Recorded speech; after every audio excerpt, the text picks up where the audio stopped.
அன்பார்ந்த வாக்காளர் பெருமக்களே, பார்த்து ஓட்டு போடுங்க. தயவுசெய்து சிந்திச்சு ஓட்டு போடுங்க. அண்ட் ஓட்டு போடுறது முக்கியம். எப்பயுமே வாங்க, நம்ம ஊர்ல ஒரு பிரச்சனை, நம்ம காலேஜில் ஒரு பிரச்சனை, நம்ம நண்பனுக்கு ஒரு பிரச்சனை, இல்லை நம்ம ஸ்டேட்டுக்கு ஒரு பிரச்சனை, அவங்க கூட சேருங்க. நம்ம ஜாதிக்கு ஒரு பிரச்சனை, நம்ம மதத்துக்கு ஒரு பிரச்சனை சொல்றவங்க கூட சேராதீங்க. அவன் சொல்றவன் அத்தனை பேரும் நம்மளை தூண்டி விட்டு அவன் வீட்டில் பாதுகாப்போட போலீஸில் உட்காந்துருப்பான். நம்ம தான் மாட்டிப்போம். தயவு செஞ்சு புரிஞ்சுக்கோங்க. சட்டப்பேரவை தேர்தல் 2026 வெற்றி கூட்டணி எது? இதோ பாருங்க, அங்க சூரியன் அஸ்தமித்துக் கொண்டிருக்கிறது. அந்த நேரத்துல தான் இதை நம்ம பேசிக்கிட்டு இருக்கோம். கூடிய சீக்கிரம் அந்த சூரியன் கீழே இறங்கிரும் அப்படிங்கறத நம்ம பாத்துக்கிட்டு இருக்கோம். என்ன இப்படி ட்விஸ்ட் ஆகி போச்சு? அட்டலி மக்கள் கட்சி என்றைக்கு தேசிய ஜனநாயக கூட்டணியில் சேர்ந்ததோ அன்றையிலிருந்தே திமுக அணிக்கு ஒரு பயம் ஏற்பட்டது. அதனோட விளைவு தான் இன்னைக்கு பாத்துக்கிட்டே இருந்தீங்கன்னா வரப்போற கட்சி எல்லாத்தையும் கூட சேர்த்துக்கிட்டு இதுக்கு மேல நான் பொறுமையா இருக்க மாட்டேன். வராங்க, நாங்க இன்னும் யாரும் வற்புறுத்தி கூப்பிடல, இல்ல டெல்லிக்கு அழைச்சு மிரட்டல, இல்ல அறிவாலயத்துக்கு கூப்பிட்டு மிரட்டலையே. இந்த மாதிரி கேள்விக்கெல்லாம் பதில் சொல்றதுக்கு நான் வந்திருக்கேன். ஒன்ன மாதிரி நாயெல்லாம் எதுக்கு பக்கத்துல வச்சிருக்கேன்? வாயத்துறன்னு சொல்றா என்ன சொன்னாங்களே, பயமுறுத்தி நாங்க யாரையும் சேர்க்கல. உண்மைதாங்க மேடம், யாரும் இங்க பயமுறுத்தி எல்லாம் சேர்க்கல. ஆனா அதே மாதிரி ராஜ்யசபா லஞ்சம் கொடுத்து யாரையும் சேர்க்கல மேடம். மகளிர் உரிமை உடனே சேர்ந்தவங்களுக்கு எல்லாம் என்ன பரிசு? கமல் சாருக்கு ஒரு ராஜ்யசபா சீட்டு, தேமுதிகவுக்கு ஒரு ராஜ்யசபா சீட். அதெல்லாம் நீ என்ன கேக்குற? உனக்கு என்ன பிரச்சனை? வர்றவங்களுக்கு எல்லாம் ஒரு ஓட்டு சீட்டை கொடுத்துறாங்க அப்படின்னாங்க. அவங்க கூட அங்க வரலங்கிறது தான் அவங்களுக்கு ஆதங்கமே தவிர ஏன் இங்க போறாங்கிறதுக்கே கிடையாது. என்ன போக்கு போக்கு? எதிர்கட்சியார் என்ன நினைப்பா? அந்த சிங்கிள் நம்பர் கூட அங்க போகிறது கிடையாது. ஏன்னா இப்ப அங்க போனவங்க எல்லாம் யாருன்னா முழுசா எந்த கட்சியாவது உள்ள போயிருக்கான்னு பாத்தீங்களா? அதையா இருக்கிற பாமக மீதி ஐயா கிட்ட இருக்கு. மூணா உடஞ்ச அதிமுகவுல இருந்து ஒரு கால்வாசி போயிருக்கு தினகரன். ஒன்னே அருமையா ஐயா ஜி.கே. வாசன் இருக்காரு. இப்ப முழுசா இந்த கட்சி உங்க கூட சேர்ந்து இருக்கு. அது காலத்தின் கட்டாயம். இது ஒரு தப்பா? இத கேட்ட மாப்பிள மனசு என்ன பாடுபடும்? அழக்கூடாது மாப்பு, நமக்காக ஜனங்க இருக்காங்க. எங்களுக்கு நிரந்தரமான ஒரு நல்ல ஒரு பாக்கெட்ல நிரந்தரமா ஒரு பைசா சம்பாதிச்ச பைசா இருக்கானா? இல்ல. இன்னைக்கு எல்லாமே மொத்தமும் டாஸ்மார்க்கு தான் போகுது. பக்கத்துல இருக்க பைசா எல்லாம் ஒயின் ஷாப்புக்கு தான் போகுதுன்னா கொஞ்சம் அளவா வாங்கி குடிங்க மேடம். உங்ககிட்ட இருந்து பிடுங்கிட்டா இருக்காங்க, ரோட்ல போறவன்ட்டெல்லாம் பிடுங்கிட்டா இருக்காங்க. தேவைப்படாம போய் வாங்கி குடிக்கான், தேவையில்லாதவன் பாக்கெட்ல பைசா வச்சுட்டு வீட்டுல இருக்கான். இதை நான் எதிர்பார்த்ததான். எனக்கு இதுவும் வேணும், இன்னமும் வேணும். இன்னமும் வேணுமா? நீட் எடுத்துக்கிட்டீங்கன்னு சொன்னீங்கன்னா, நீட்டை பொறுத்தவரை கொண்டு வந்தது காங்கிரஸ் ஆட்சி. அதுல யாருக்கும் எந்த மாற்று கருத்தும் இல்ல. பக்கத்துல உட்கார்ந்து கையெழுத்து போட்டது திமுக. நீட் கொண்டு வரப்பட்டது ரொம்ப நாளா சொல்லிருக்காங்க. அது விரும்பிய மாநிலங்களுக்கு, விரும்பாத மாநிலங்களுக்கு நீட் கிடையாது என்பதுதான் காங்கிரஸ் கொண்டு வந்து. ஆனால் அதை சட்டமாக்கியது ஐஎம்ஏ மெடிக்கல் கவுன்சில் ஆஃப் இந்தியாவாக மாற்றி நீட் எல்லோருக்கும் என்று சட்டமாக்கியது பாஜக. அதெல்லாம் தமிழ்நாட்டுக்கு வந்து பாஜக ஆட்சியில் தமிழ்நாட்டுக்குள்ள நீட் வந்துச்சு. அதிமுக தான் அப்ப தமிழ்நாட்டில் ஆட்சி. நீட்ல நீங்க என்ன சொன்னீங்க? தரமான மருத்துவர்கள் உருவாவாங்க. 0 மார்க் வாங்கினாலும் டாக்டர் ஆகலாம் சொன்னது யாரு? உங்க ஒன்றிய அரசு. பிஜில 0 மார்க் வாங்கினாலும் அண்ணாமலை அதை நியாயப்படுத்தினார். தனியார் கல்லூரிகளில் இடம் காலியாக இருக்கிறது வழி இல்ல, அதனால 0 மார்க் எடுத்தாலும் பரவாயில்லன்னு சொன்னாங்க. 0 மார்க் எடுத்தா எப்படிதான் தரமான மருத்துவராக உருவாகும்?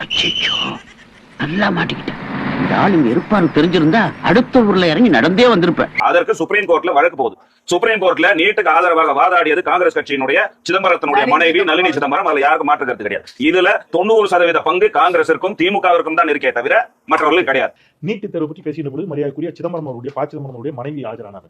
ரொம்ப அறமற்ற வாதம். அவங்க ஒரு வக்கீல ஆஜரானாங்க. அதுவும் ஏன் ஆஜரானாங்க? அது என்ன வழக்கு? நீட் வேணும் வேண்டாங்கிற வழக்கா? நிர்மலா சீதாராமன் அவர்கள் ஒரு வாக்குறுதி கொடுத்தார். என்ன வாக்குறுதி கொடுத்தாங்க? இந்த ஆண்டு மட்டும் தமிழ்நாட்டுக்கு நீட்டில் விலக்கு பெற்று தருவோம் என்று சொன்னார். ஒரு வருஷம். அந்த வருஷம் அவர் விலக்கு பெற்று தரல. அவர் இங்க சொல்லிட்டாரு. அந்த வாக்குறுதியை நம்பினோம் எல்லாரும். அந்த வாக்குறுதியை வச்சுட்டு உடனே சிபிஎஸ்இ ஸ்டூடெண்ட்ஸ் என்ன பண்ணாங்க? நீட் எழுதின ஸ்டூடெண்ட்ஸ் அவங்க அசோசியேஷன் சார்பில் உச்சநீதிமன்றத்துக்கு போனாங்க. அந்த வழக்கில் ஒரு வழக்கறிஞராக யாரும் ஆஜரானாங்க? திருமதி நளினி சிதம்பரம் அவர்கள் ஆஜரானதை தவிர நீட் வேணுமா வேண்டாமாங்கிற வழக்கு அல்ல. நீட்டை எதிர்க்க மட்டும்தான் முடியும், நீட்டை விலக்க முடியாது என்ற உண்மை தெரிந்தும் பொய் வாக்குறுதி கொடுத்தது யார்? தமிழ்நாட்டு மக்கள், இந்த மாநிலத்து மக்கள் ஒன்றிய அரசுல இணைந்து நாங்க பணியாற்றிட்டு இருக்கோம். எங்க மாநில மக்களும் எங்க மாநில சட்டமன்றமும் ஒரு தீர்மானம் போடுது. நான் மட்டும் இல்ல, அதிமுகவும் சேர்ந்து தீர்மானம் போடுது. நீங்க எங்களை மதிச்சீங்களா? What is called federal system? எங்களை நீங்க மதிச்சீங்களா? எங்க மக்களுக்கு விரோதமா ஒரு சட்டத்தை கொண்டு வருவீங்க. அதுக்கு எங்க கிட்ட தான் அதிகாரம் இருக்கு, உங்க கிட்ட அதிகாரம் இல்ல. சட்டமன்ற மசோதா நிறைவேற்றி அனுப்பியாச்சு, எல்லாம் பண்ணியாச்சு. நீங்க ஒப்புதல் கொடுக்க மாட்டீங்க. கொடுக்காம கையில வச்சுக்கிட்டு அவன் பாரு அவனால முடியல பாருனா சார், நீங்க இது என்ன மாதிரியான கேட்க கூடாதுன்னு இருந்தா இப்ப கேக்குறேன் சொல்றான். இதுக்கெல்லாம் யாரா காரணம்? தமிழ்நாட்டோட வளர்ச்சி பொருளாதாரம் சூப்பரா இருக்குன்னு சொன்னாங்க. பொருளாதாரம் சும்மா சூப்பரா இருக்குன்னா இன்னைக்கு எத்தனை பேருக்கு இன்னைக்கு கடன் இல்லாத வீடே கிடையாது. வேலை எல்லா வீட்லயும் ஒருத்தருக்கு வேலையும் கிடையாது. உங்களுக்கு குசும்பு கொஞ்சம் கூடுதல் தான் மேடம். ஏதோ ஏடிஎம்கே பீரியட்ல எல்லாருக்கும் நீங்க வேலை கொடுத்த மாதிரியும், அதை டிஎம்கே பீரியட்ல வேலை எல்லாம் புடுங்கின மாதிரியும்ல பேசிட்டு இருக்கீங்க. ஐயோ கொத்தா இருக்க முடிய கூவமாக்கி குழப்பி நாரடிக்கிறியே. இத்தனைக்கும் நீங்க டைட்டில் பார்க்குலாம் நீங்க ஸ்டிக்கர் தான் ஒட்டி வச்சிருக்கீங்க, அதை ஞாபகம் வச்சுக்கோங்க. டைட்டில் பார்க் ஒரே ஒரு டைட்டில் பார்க் தான் அதிமுக அடிக்கல் நம்ம. நாங்க 12 டைட்டில் பார்க்கு அடிக்கல் நாட்டி 36 டைட்டில் பார்க்ல திறந்து வச்சிருக்காரு முதலமைச்சர். இது எல்லாம் பண்ணி ஒரு எல்லா சைட்லயும் இருக்கு. என்னடா திருப்பு சீரியஸா இருக்கும்போது டைட்டில் பார்க்குங்கிற ஒரு ஸ்கீம்னா என்னன்னு உங்களுக்கு தெரியுமா? தெரியும். அது எந்த வருஷத்துல கொள்கை முடிவு எடுக்கப்பட்டாங்க? ஆரம்பிச்சது வந்து கலைஞர் தான். நாங்க எந்த மாற்று கருத்தும் இல்ல. பண்ணி மேய்க்கிறவன பூரா பக்கத்துல வச்ச பத்தியா என் புத்திய சப்பல்ஸ்ல அடிக்கிறான். முதலீடு நாங்க கொண்டே வரலன்றீங்களா நீங்க? அனைத்து திராவிட முன்னேற்ற கழகம் நீங்க அதிமுக ஆட்சி காலத்துக்கு திமுக ஆட்சி காலத்துக்குமான பொருளாதார ஒப்பீட்டுல அவங்க 4 லட்சம் கோடி முதலீட கொண்டு வந்திருக்காங்க. ஆனா நாங்க இங்க 12 லட்சம் கோடி முதலீட இருந்து ரியலைசேஷன் பண்ணிருக்கோம். பேச்சாடா பேசுன, கொஞ்சம் நெஞ்ச பேச்சா பேசுன. மன்னர் பரம்பரை மண்ணாங்கட்டி பரம்பரை, நீயே இப்ப மாவு கட்டு பரம்பரை ஆகிட்டாங்க. இந்த சென்டர்ல இருந்து உங்களுக்கு காசு வருது, அது எங்க போகுது? இத்தனை விஷயமும் பண்ணிட்டு அப்ப எதுக்கு நீங்க வந்து மக்கள்கிட்டயும் நீங்க வந்து டாக்ஸ் புடுங்குறீங்க, அதுக்கப்புறம் மேலயும் நீங்க வந்து சென்டர்லயும் நீங்க எடுக்கிறீங்க காசு, அதுக்கப்புறம் முதலீடும் கொண்டு வரீங்க. அப்ப எதுக்கு 5.5 லட்சம் கோடி இன்னைக்கு வந்து தமிழ்நாட்டுக்கு கடன் வாங்குனீங்க நீங்க? 2020-21 நீங்க முடிச்சிட்டு போனீங்க பாத்தீங்களா ஆட்சி, அப்ப நீங்க வச்சுட்டு போன கடனுக்கு இந்த 1.4 lakh crores, இந்த குரோஸ் இவ்வளவு ரூபாய் வட்டி மட்டும் கட்டி கொண்டிருக்கக்கூடிய ஆட்சி இந்த ஆட்சி. நீங்க வச்சுட்டு போன கடனுக்கு 1.4 லட்சம் கோடி ரூபாய் வட்டி கட்டி கொண்டிருக்கக்கூடிய ஆட்சி. யார் கடனை பற்றி பேசுகிறீர்கள்? நீங்க அம்மையார் ஜெயலலிதா ஒரு வருஷம் ஆண்டு, அதுக்கப்புறம் 4 வருஷத்துல நீங்க எவ்வளவு கடன் வாங்குனீங்க? உங்க அம்மையார் ஜெயலலிதா எவ்வளவு கடன் வாங்கியிருந்தாங்க? திமுக ஆட்சி விட்டுட்டு போனப்ப இருந்த 56,000 கோடி கடன் 5 லட்சம் கோடி நேரடி கடன். 5 வருஷத்துல 5 லட்சம் கோடி நீங்க அதுக்கு பதில் சொல்லுங்க. நாங்க ரொம்ப நாள் இருந்து தான் 5 லட்சம் கோடி வந்துச்சு. ஆனா நீங்க இருக்கும்போது 5 லட்சம் கோடிக்கு நீங்க வந்து 5 வருஷத்துல என்ன சார் கலாணிப்பட்ட பேசுற மாதிரி பேசுறீங்க? கடனை பத்தி நீங்க சொன்னீங்க. அரசு பொறுப்பேற்றல இருந்து ஒவ்வொரு வருஷம் கல்விக்கு மட்டும் 52,000 கோடி நாங்க செலவு பண்ணிருக்கோம்.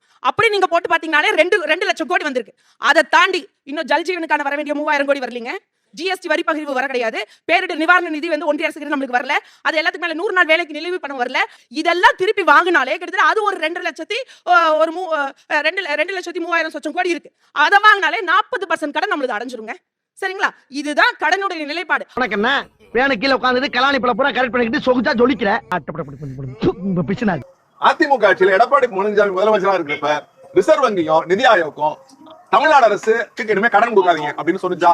ஏன்னு கேட்டா அவங்க ஜிடிபி growth இல்ல, தொழில் முதலீடு இல்ல, தொழில் வளர்ச்சி இல்ல, கடன் கொடுத்தால் அதை அடைக்க முடியாது அப்படிங்கிறது.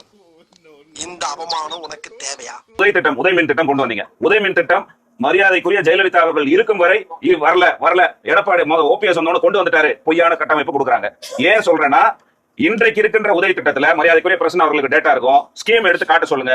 விலை உயர்வு பத்தியோ மின் கட்டண மாற்றமைப்பை பத்தியோ ஒரு வார்த்தை இருக்கான்னு காட்ட சொல்லுங்க. இந்த மின் கட்டண உயர்வுக்கு யார் காரணம்? உதய் என்னும் மின் திட்டத்தை 2015ஆம் ஆண்டு கொண்டு வந்தது ஒன்றிய பாஜக அரசு. அதன்படி தமிழ்நாடு மின் பகிர்மான கழகத்தின் கடனில் 75% தமிழ்நாடு அரசு ஏற்க வேண்டும் என்று கூறப்பட்டது. எடப்பாடி கும்பல் 2017ஆம் ஆண்டு இத்திட்டத்தில் கையெழுத்திட்டு தமிழ்நாட்டு மக்களுக்கும் துரோகம் இழைத்தது. தமிழ்நாடு மின்சார வாரியம் டான்ஜெட்கோவின் கடனில் 75% மாநில அரசு ஏற்றுக்கொண்டால் அவர்கள் அதிக விலை கொடுத்து தனியார் நிறுவனங்களிடமிருந்து மின்சாரத்தை வாங்குவர். இதற்கு வழிவைத்துக் கொடுக்கவே இந்த திட்டத்தை நடைமுறைப்படுத்துகிறது ஒன்றிய பாஜக அரசு என்று இத்திட்டத்தை அன்றே கடுமையாக எதிர்த்தது திமுக. ரூபாய் 30,420 கோடி தமிழ்நாடு அரசின் தலையில் எழுதப்பட்டது.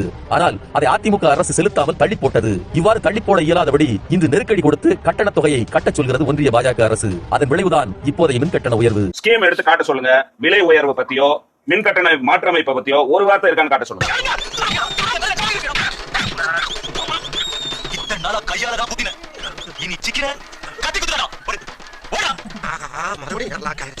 யார் உட்கார்ந்திருக்கிறாங்க? ஸ்நேகன் சார் உட்கார்ந்திருக்கிறாரு. இவரை விட திமுகவை திட்டுனவங்க வேற யாராச்சும் உண்டா? 5 வருஷம் முன்னாடி இப்ப அங்க உட்கார்ந்திருக்கிறாரு. அவங்க வந்து கூட்டணிக்கு சேர்ந்தா அங்க வந்து அது பெருந்தன்மை, இங்க சேர்ந்தா அது வந்து குழப்பம். என்னது? அவங்களுக்கு மட்டும் அது ரத்தம், மத்தவங்களுக்கு தக்காளி சட்னியா? டார்ச் லைட் எடுத்து கமலஹாசன் உடைச்சாரு, இன்னைக்கு அங்கதான் உட்கார்ந்திருக்காங்க. உடைச்ச டிவியவோ உடைச்ச ரிமோட்டோ புதுசா வாங்கிடலாம். ஆனா ஒரு மாநிலம் உடைஞ்சிட கூடாதுங்கிற ஒரு மிகப்பெரிய மக்கள் நலன் அக்கறை கொண்டுதான் இந்த முடிவுக்கு வந்தோம்.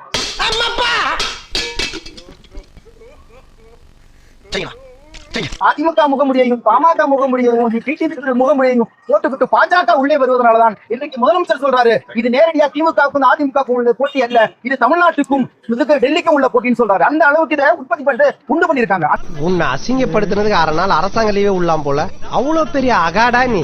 தலைமை யாருன்னு தெரியாது, அதுக்கு தலைவர் யாருன்னு தெரியாது, வென்றால் அதுக்கு முதல்வர் யாருன்னு தெரியாது. இப்படி ஒரு கூட்டணி இருக்கும்போது அது எப்படி வலுவான கூட்டணி இருக்க முடியுங்கிறத எங்களுடைய கேள்வி. ஏண்டா டேய், எனக்குன்னே வருவீங்களாடா ஏன்ட்ட சரசம் பண்றக்கே ஓட்டாப்பே உங்களை பெற்று விடுறாங்களா? ராஜ்யசபா சீட்டு உறுதிப்படுத்தல அப்படின்னா இதே கூட்டணியில இதே மாதிரி தொடர்பு இதே ராஜ்யசபா மக்கள் நலனோட இருப்பாரு. இதே ராஜ்யசபா சீட்டை இவர் அரசியலுக்கு வருவதற்கு முன்னே அவரை தேடி வந்தது.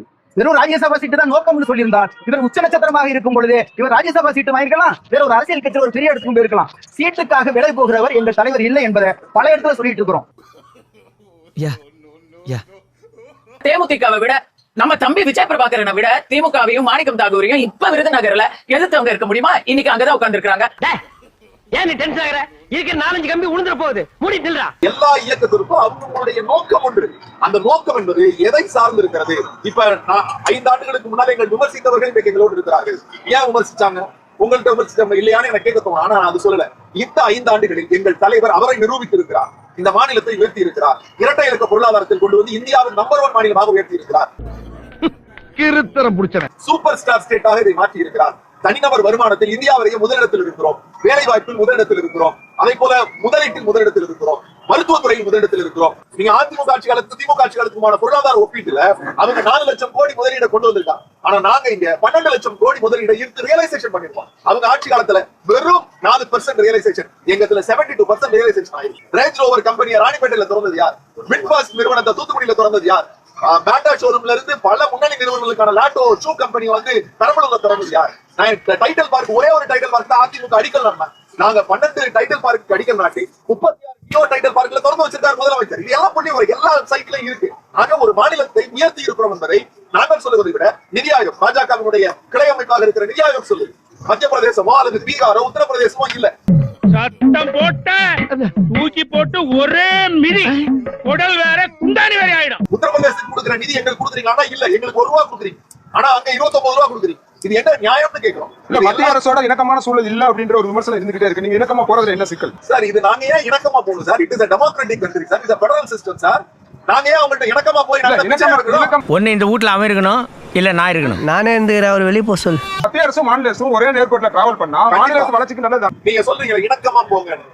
இந்த எய்ம்ஸ் மதுரையில செங்கல் இருக்குல்ல, இதுக்கு பின்னாடி அறிவிச்ச ஆயிடுச்சு, கொஞ்சம் பாதிதான் ஆயிருக்கு. இன்னும் முழுசா பாதினா சார். இதுக்கு முன்னாடி சொல்லப்பட்ட எய்ம்ஸ் எல்லாம் கட்டி முடிச்சு காலேஜ் ஸ்டார்ட் பண்ணி அட்மிஷன் போட்டாங்க.